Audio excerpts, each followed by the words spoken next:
Russia Ukraine war के बीच रूस के राष्ट्रपति व्लादिमीर पुतिन की छवि और ज्यादा मजबूत हुई है।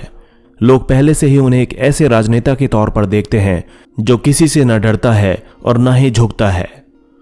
69 साल के व्लादिमीर पुतिन मार्शल आर्ट के खेल जूडो में ब्लैक बेल्ट भी हैं।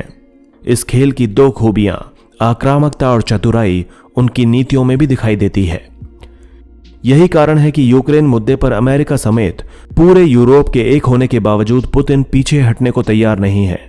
उन्होंने यूक्रेन के 2 इलाकों को स्वतंत्र देश का दर्जा देकर अपने बुलंद इरादों का भी इजहार कर दिया है। 2014 में जब पुतिन के आदेश पर रूसी सेना ने यूक्रेन के क्रीमिया पर कब्जा किया था, तब भी ऐसी ही धमकियां दी गई थीं। लेकिन पुतिन ने इन धमकियों के आगे न झुकते हुए कब्जे को बरकरार रखा, बल्कि यूक्रेन के दूसरे हिस्से में भी अलगाववादियों की खुलकर हर संभव मदद की थी। रूस के सबसे सफल राजनेता हैं पुतिन।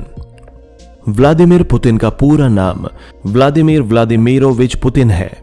7 अक्टूबर 1952 में जन्मे व्लादिमीर पुतिन की गिनती रूस के सबसे लोकप्रिय और सफल नेताओं में की जाती है। 7 मई 2012 से रूस के राष्ट्रपति पद पर काबिज हुए पुतिन को 2018 के चुनाव में 75% से ज्यादा लोगों ने पसंद किया था। हालांकि वो बात अलग है कि पश्चिमी देश रूस के ऊपर राष्ट्रपति चुनाव में धांधली का आरोप लगाते रहे हैं। इससे पहले भी वे साल 1999 से 2000, 2000 से 2008 और 2008 से 2012 तक रूस के प्रधानमंत्री भी रह चुके हैं। अपने प्रधानमंत्री कार्यकाल के दौरान पुतिन यूनाइटेड रशिया पार्टी के अध्यक्ष भी रह चुके हैं। इस पद पर वर्तमान में रूस के पूर्व प्रधानमंत्री और वर्तमान में रूसी संघ की सुरक्षा परिषद के उपाध्यक्ष दिमित्री मेदवेदेव काबिज हैं। एक सीक्रेट एजेंट भी रह चुके हैं पुतिन। व्लादिमीर पुतिन राजनीति में आने से पहले सोवियत संघ की खुफिया एजेंसी केजीबी के लिए काम करते थे। केजीबी ने उन्हें जर्मनी के शहर ड्रेसडन में एक ट्रांसलेटर के तौर पर नियुक्त किया। हालांकि केजीबी में उनके काम को लेकर अक्सर सवाल उठते रहे हैं।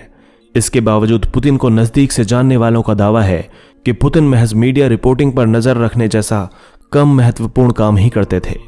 वे केजीबी में लेफ्टिनेंट कर्नल के पद तक पहुंचे थे। बर्लिन की दीवार गिरने के बाद पुतिन वापस रूस लौट आए और राजनीति में हाथ आजमाना शुरू किया। रूस की राजनीति में पुतिन जैसा कोई नहीं। 1991 में केजीबी छोड़ने के बाद उन्होंने रूस की राजनीति में कदम रखा।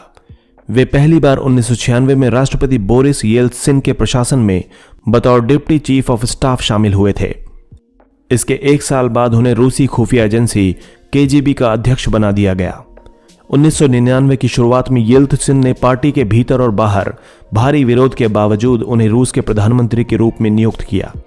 उनके कद का अंदाजा इसी बात से लगाया जा सकता है कि येल्त्सिन के अप्रत्याशित रूप से इस्तीफा देने के कारण 31 दिसंबर 1999 को पुतिन को रूस का कार्यवाहक राष्ट्रपति नामित कर दिया गया था।